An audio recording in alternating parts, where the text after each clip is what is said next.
का आपने कहा है कि लिबास दूसरे मजहब की यकसानियत वाला न हो। आपने जो लिबास पहना है जो ईसाइयत की मुशाबहत वाला माना जाता है, ये क्या है? सवाल पूछने वाले ने अपना नाम नहीं लिखा। भाई ने सवाल पूछा है कि जो मैं लिबास पहना हूं, कोट, टाई, शर्ट, पैंट, ये ईसाई मजहब की निशानी है, तो क्या जायज है? तकरीर में तो मैंने कहा कि वो लिबास जो दूसरे मजहब की निशानी हराम है। इस सवाल का जवाब मैं देना चाहता हूं। लोग को गलत फहमी है कि टाई और कोट ईसाई मजहब की निशानी है। जब हम बाइबल पढ़ेंगे, बाइबल में कहीं भी नहीं लिखा है कि टाई ईसाई की निशानी है।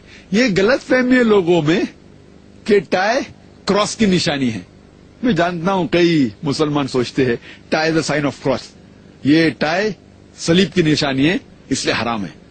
अगर हम तहकीक करते हैं अकॉर्डिंग टू एनसाइक्लोपीडिया ब्रिटानिका, उसमें लिखा हुआ है ये टाई सबसे पहली बार पहना गया था इन बोस्निया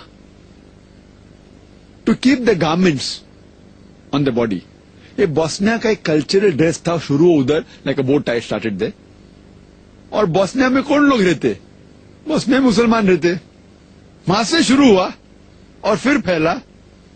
ये टाई ईसाइयत की निशानी है ही नहीं।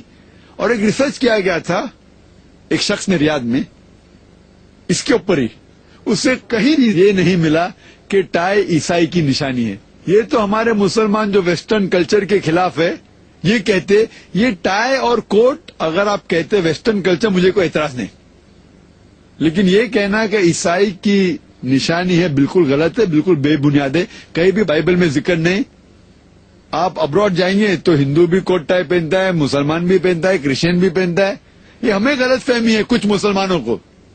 और जब आप ये अरब लोग जब तोप पहनते, हाथ ऊपर करते हैं, तोप अगर पहना हुआ इंसान और हाथ ऊपर करता है, वो तो लिखता है क्रॉस जैसा, लेकिन थोड़ी तो ईसाई मजहब में निशानी है ईसाइयत की, वो तोप पहन सकता है। लोग बोलते शर्ट मत पहनो, कुर्ता पहनो। कमीज अरबी लफ्ज है शर्ट के लिए। कमीज का जिक्र कुरान मजीद में कई जगह है। सूरह यूसुफ में सूरह नंबर 12 कुर्ते का जिक्र है ही नहीं, कमीज का जिक्र है कुरान मजीद में। क्या है जानते, यूसुफ अलैहिस्सलाम भागते और पीछे से शर्ट फट जाता है, उसका जिक्र है, कहानी है यूसुफ अलैहिस्सलाम की। कमीज कैसा था हो सकता है ऐसा ना हो, बट कमीज का जिक्र है। तो लोग को गलत फहमी है कि शर्ट, कोट, टाई, आप कोई भी कल्चर को फॉलो कर सकते हैं अगर वो शरीयत के खिलाफ नहीं है। वो कल्चर अगर शरीयत के खिलाफ है तो आप फॉलो नहीं कर सकते। अगर ये वेस्टर्न कल्चर है, कोट पहनना शरीयत के खिलाफ है तो हराम है, शरीयत के खिलाफ नहीं तो मुबाह है। लेकिन और एक कल्चर है वेस्टर्न कल्चर में, शॉर्ट्स पहनना, ये कल्चर शरीयत के खिलाफ है, क्योंकि मर्द लोग का सतर है नाफ से लेके घुटने तक। तो अगर मैं कहूं कि वेस्टर्न कल्चर फॉलो करके शॉर्ट्स पहनूंगा तो हराम हो जाएगा, क्योंकि शरीयत के खिलाफ है। लेकिन शरीयत में कहीं नहीं लिखेला टाई मत पहनो, कोट मत पहनो। तो टाई और कोट पहनना मुबाह है। मैं ये नहीं कह रहा हूं कि मुस्तहब है, मुस्तहब नहीं, फर्ज भी नहीं, मुस्तहब भी नहीं, मुबाह है। पहनने का है तो पहनो, मत पहनने का है मत पहनो। अच्छा लगता है पहनो, नहीं लगता है छोड़ दो। मैं थोड़ी जबरदस्ती कर रहा हूं।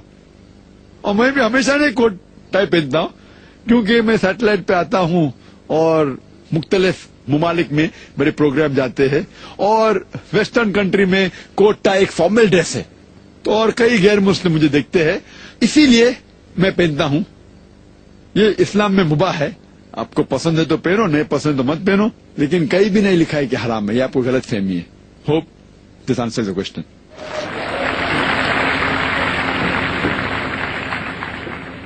आप सबकी तरफ से, इस कैंपस के सब जिम्मेदारों की तरफ से डॉक्टर जाकिर नाइक साहब का मैं शुक्रिया अदा करता हूं। यहां पे जो मजमा जमा है, बहुत यंग लोग हैं। मैं चाहता हूं कि पूना से भी कोई जाकिर नाइक तैयार हो। ऐसे बच्चे जो दिल में समझते हैं कि कुछ करना है,